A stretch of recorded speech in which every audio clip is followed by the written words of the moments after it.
Hi everybody, it's Tom, and this video is going to be about going to Japan. When I talk to people about Japan and about the language and everything, they sometimes will say, "Oh, I want to go to Japan. How much does it cost?" And they want to go to Japan. They'll tell me they want to go, and they never do. I think it's mostly because they don't know how to take that first step to actually going to Japan. So this is kind of a video about the things you need or need to do if you want to go to Japan. You pretty much need three things. First is a passport. The second is a plan, and the third is money.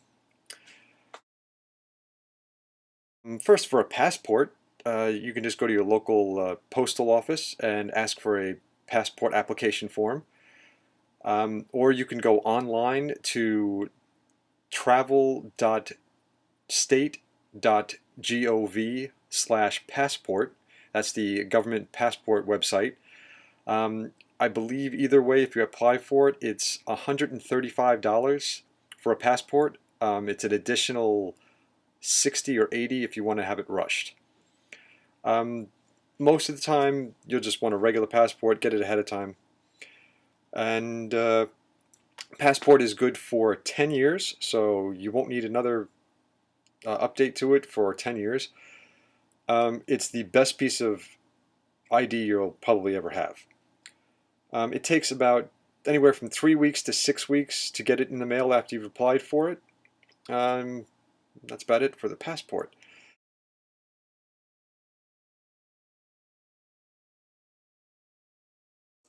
Number two is a plan. This is going to involve some research, either on your part or if you want to get a travel agent.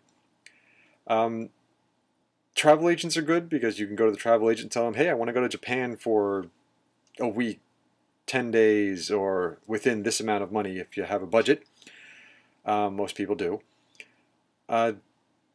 They can usually come up with a plan with airfare, hotel, and like a tour package with sightseeing things like temples, shrines, Mount Fuji, Tokyo Tower, going from city to city like Tokyo, Kyoto, Osaka, Nara.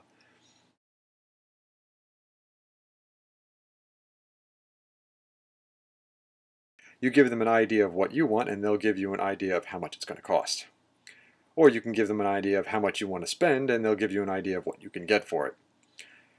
The other way is doing it all yourself online.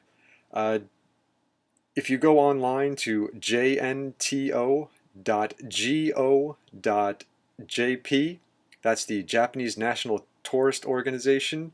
It's a great resource for finding hotels and tourist packages for different sightseeing places and a lot of ideas for when you go to Japan, what you might want to see. Guides for transportation system, the trains, the JR lines, the Shinkansen bullet train. So that's a great resource if you want to check that out. And also you want to have a plan on what you want to do, what you want to see, how long you want to be there. That'll help you kind of figure out the third thing. Money is the third thing. I can't tell you how much you're going to spend because depending on where you live, how long you're going to stay in Japan, which parts you want to go to, what you want to see, what you want to do, the price is very variable. On an average trip, you're going to spend money on a few things you can kind of research and figure out. Airfare, hotel, food, and call it transportation, like taking the trains. And then everything else is fun money, souvenirs, and cool stuff that you see in Japan you want to buy. Airfare, you can check out your air carriers if you have a preferred one, or if you want to just look on a Travelocity type site, you can see what the price ranges are depending on where you're leaving from and when you're going. It is a little cheaper to fly in the fall between mid-September to mid-November. The spring is very expensive because that's when all the holidays in Japan are. Food is pretty cheap in Japan depending on which way you want to go. If you go with traditional Japanese food like noodles, udon, ramen, it can be pretty cheap. But if you go with foreign food, some fast food, French or Italian restaurants, it might get a little more expensive. There are bakeries, little cafes, snack shops, coffee places. You'll never be at a shortage of someplace to eat. Also check out the 7-Eleven type stores. They have 7-Eleven, Family Mart, Sunkus. They're called Kombini, which is short for convenience stores. Those are great for a quick snack or cheap lunch if you just want to have a sandwich and a drink or a little bag of chips or something. Transportation during the days, like if you want to take the subway or the buses, not too bad. Figure an average of $2 to $3 a trip per way on the subways. Extra spending money, that's completely up to you. If you think you're going to spend a lot of money there buying cute little knickknacks, souvenirs, or things like that, you might want to bring a little more money. You might want to start saving money ahead of time, just so you can buy your plane tickets and then pay them off before you even leave. That's always great.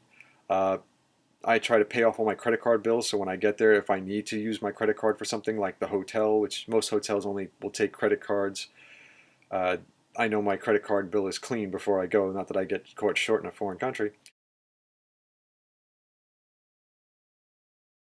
And that's about it for now. I'm going to do some more videos on travel tips in general, how to go through the airport, and using the transportation systems in Japan. I'll do those next, hopefully sooner than it took me to get this one done.